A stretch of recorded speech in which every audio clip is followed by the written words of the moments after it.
joins me on the phone right now. Mr. Trump, thank you and happy Easter. Okay, you too.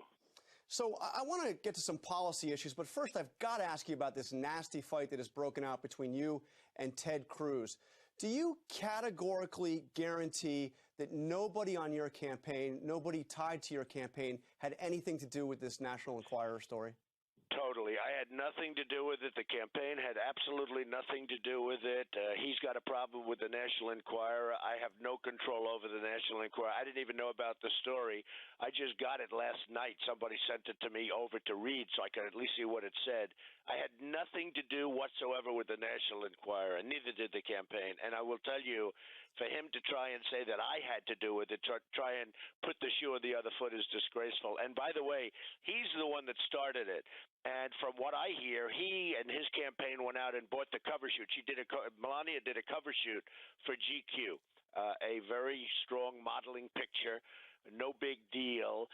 But it was a cover shoot for GQ, big magazine, and it was, fine. And from what I hear, somebody bought the rights to it, and he was the one, or his campaign bought the rights, and they gave it to the super PAC.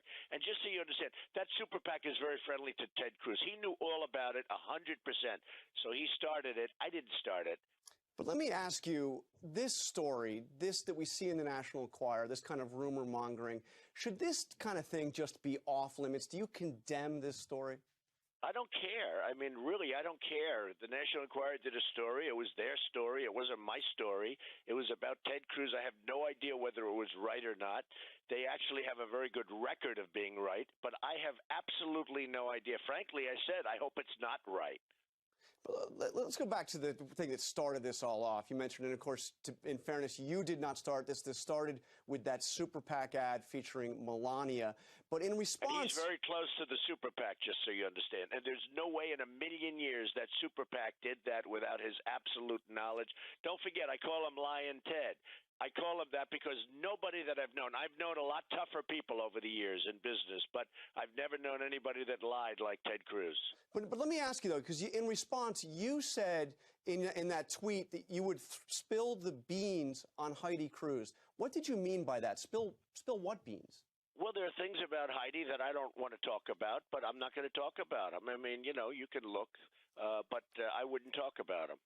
But what really set Cruz off was when you retweeted that photo, that unflattering photo of Heidi Cruz. Well, it was a retweet that somebody sent to me, and it was a retweet. Now, look, what he did was far worse. I mean, he takes out a thing and sends it to Utah, to the voters of Utah, and it was a cover shoot, and it was, by a big magazine. She was a very, very successful model, big model, and did lots of shoots and lots of cover shoots.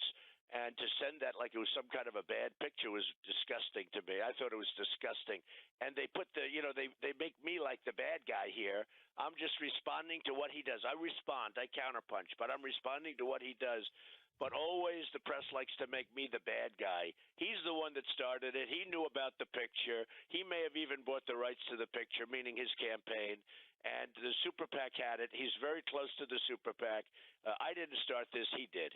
But, a lot of people watch this and they see the way you've responded, and you call yourself a counterpuncher, and it did start with that super PAC. But they wonder, would you act this way as president of the United States? Would you be doing late-night Twitter wars with world leaders who insulted you? It's a new way of communicating. It's very effective. I've been very effective with it. I have, between that and Facebook, I have like 15 or 16 million followers. It's a great way of communicating. Now, other people don't like it because they have 15 followers. I have, between that and Instagram, I have probably close to 16 million followers. And frankly, it's a great way of communicating as far as I'm concerned, but I'm not going to be doing it very much as president. I will say, I will act in the best interests of our country. I will act to protect our country, whether that's counterpunching or not. Our country is going to be protected, not like it is now where we have nobody at the helm, where we have nobody protecting the interests of our country, where we're being ripped off by every single nation in the world, and we can't even beat ISIS at war. Okay, let's turn to the attacks in Brussels. The State Department has issued an extraordinary warning for all of Europe. Do you think that Europe right now is a safe place for Americans to travel? Well, I'm the only one that predicted it. I said Brussels is a hellhole, And the New York Times mocked me and said a couple of months ago, the New York Times did a big story about how dare Donald Trump say Brussels is a hellhole, how dare they, and then all of a sudden it came out the attack took place in Brussels. I understand what's going on around the world far better than these politicians do. I'm all over, and I have friends that are all over the world.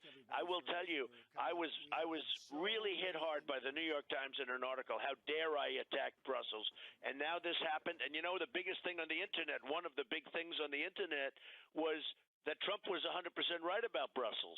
But right now, do you think that that Europe is a safe place for Americans? More to the point, would you feel comfortable traveling to Europe right now with your family?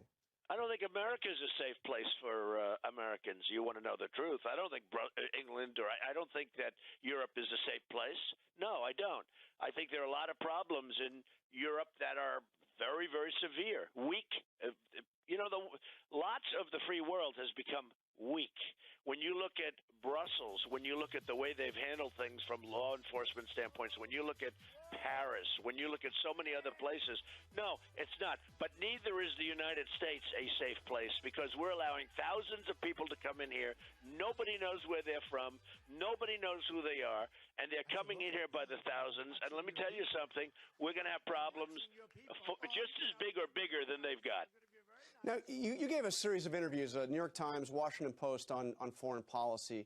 In both of those, you suggested that NATO needs to do more to carry its weight. I want to ask you about NATO's Article 5 on collective defense, which, of course, goes back to the very beginning of the Cold War. Is that something that is simply out of date and needs to be maybe done away with? I think NATO is obsolete. NATO was done at a time you had the Soviet Union, which was obviously larger, much larger than Russia is today. I'm not saying Russia's not a threat, but we have other threats. We have the threat of terrorism, and NATO doesn't discuss terrorism. NATO's not meant for terrorism. NATO doesn't have the right countries in it for terrorism. And what I'm saying is that we pay, number one, a totally disproportionate share of NATO. We're spending the biggest, the lion's share is paid for by us, disproportionate to other countries. And if you look at the Ukraine, we're the ones always fighting on the Ukraine. I never hear any other countries even mentioned. And we're fighting constantly. We're talking about Ukraine, get out, do this, do that. And, I mean, Ukraine's very far away from us. How come the countries near the Ukraine, surrounding the Ukraine, how come they're not opening up and they're not at least protesting? I never hear anything from anybody except the United States. What I'm saying is NATO is obsolete. NATO is obsolete, and it's extremely expensive to the United States, disproportionately so, and we should readjust NATO. And it's going to have to be either readjusted to take care of terrorism, or we're going to have to set up a new coalition, a new group of countries to handle terrorism, because terrorism is out of control. But Ukraine's not a member of NATO. There are no U.S. troops involved in Ukraine. I'm not saying they're a member. What I'm saying about Ukraine is when we want to protect you, when Russia's going into Ukraine, we immediately get NATO. I don't hear from the other countries. I don't hear that having to do with Ukraine. I don't hear from the other countries in NATO. I don't hear from Germany. I only hear from the United States. We've got to, do this, and we're constantly telling Russia what to do, and it's all fine if everybody partakes, but I don't see other people partaking. And then you say, why are we paying, John? Why are we paying disproportionately the cost of NATO? We're paying a tremendous amount more than we should be from the standpoint of proportion. So I look at that. I look at the fact that it was a long time ago. There's nothing wrong with saying that a concept was good, but now it's obsolete or now it's outmoded. Now, it can be trimmed up and it can be reconfigured, and you can call it NATO, but it's got to be changed. I mean, this thing was done many decades ago, and there's nothing wrong with saying it's obsolete, but it is obsolete. And by the way, I took a lot of heat for saying that, and now everyone's agreeing with me. I mean, I'm reading pages of media where now people are agreeing with me. I always take heat. I mean, I listened to somebody this morning on one of your competing channels talking about Washington Post. I gave a very good interview to the Washington Post, and frankly, I thought it was very good. It's very interesting. Everybody was knocking on NATO like they do usually when I talk about illegal immigration. I I went through hell with illegal immigration. Now everyone's saying Trump is right. When I talked about the problems that we have with trade, now they're all saying Trump is right. Same thing with NATO. When I did that 2 days, I took abuse from the media falsely. Now people are saying, many people are saying, Trump is right. He's absolutely right about NATO. So let me ask you, you've said that Islam is at war with us.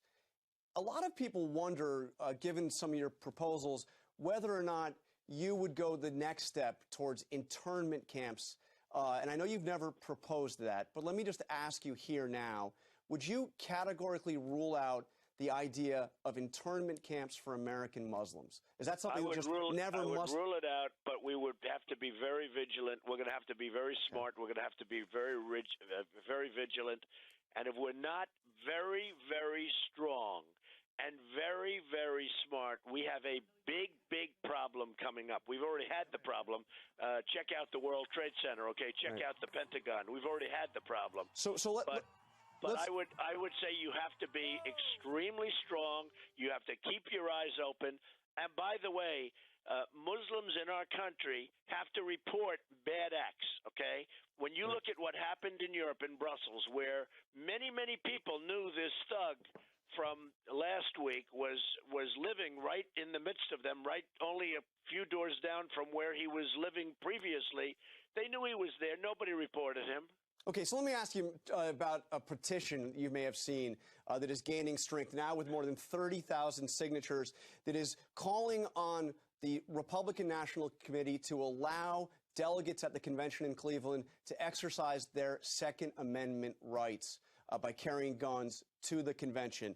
They have put this petition. They are calling on presidential candidates like you to, quote, call upon the RNC to rectify this affront to our Second Amendment freedoms and insist upon a suspension of the Quicken Loans Arena unconditional gun-free zone. So let me ask you, what do you think? Should delegates to the Republican convention be allowed to bring guns? I haven't seen the petition at all. I'm hearing it now for the first time. I will certainly take a look at it, and I'll let you know. But I have not seen the petition. So you're open to the idea of I have not seen the petition. I want to see what it says. I want to read the fine print. I have to see what it says. I'm a very, very strong person for Second Amendment. I think very few people are stronger. And I have to see the petition, but I'm not going to comment to you when I haven't seen it. You just give me a few words. Okay, because you are, as you said, probably the biggest critic of gun-free zones of any of the candidates. As you said, very strong on the Second Amendment. Forget the petition. What do you think of this idea of having delegates be able to carry guns, exercise their Second Amendment rights? I don't want to forget the petition. I don't want to forget the petition because you're talking about a petition. I will take a look at it. It's the first I hear about it, of it.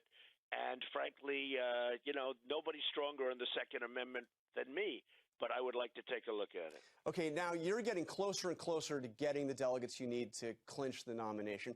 But look at what happened in Louisiana. You won the state of Louisiana, but it looks like Ted Cruz is coming out of there with more delegates, maybe as many as 10 more delegates, and he's getting them on the key committees that will write the rules for the Republican convention. Is Ted Cruz trying to steal this nomination from you? Well, it tells you what a crooked system we have and what a rotten political system we have. And frankly, I'm millions of votes more than I have millions of votes more than Lion Ted. I have millions of votes more. I have many delegates more. I've won areas, and he's trying to steal things because that's the way Ted works. Okay. The system is a broken system. The Republican tabulation system is a broken system. It's not fair. I have so many millions of votes more. I've brought people into this party by the millions. You understand that. They voted by the millions more. It's one of the biggest stories in all of politics. And what do I have? I have a guy going around trying to steal people's delegates. This is supposed to be America, a free America. This is supposed to be a system of votes where you go out, you have elections, free elections, not elections where I won. I won Louisiana, and now I hear he's trying to steal delegates. Welcome to the Republican Party. What's going on in the Republican Party is a disgrace. I have so many more votes and so many more delegates, and frankly, whoever at the end, whoever has the most votes and the most delegates should be the nominee. And I will beat Hillary Clinton. I haven't even started on Hillary Clinton yet. I only had one little skirmish with her about 2 months ago, and she didn't come out so well. I haven't even started on Hillary Clinton yet. I'm only focused on the two people I have left. All right, Donald Trump, thank you so much for joining us on this Easter Sunday. Before you go, let me just ask you, what does this holiday, what does Easter mean to you? What's the Trump family Easter tradition? Well, it really means something very special. I'm going to church in an hour from now, and it's going to be it's a beautiful church. I'm in Florida, and it's just a very special time for me, and it really represents family and get together and something, you know, if you're a Christian, it's just a very important day. All right, Donald Trump, thank you very much. Okay, thank you very much.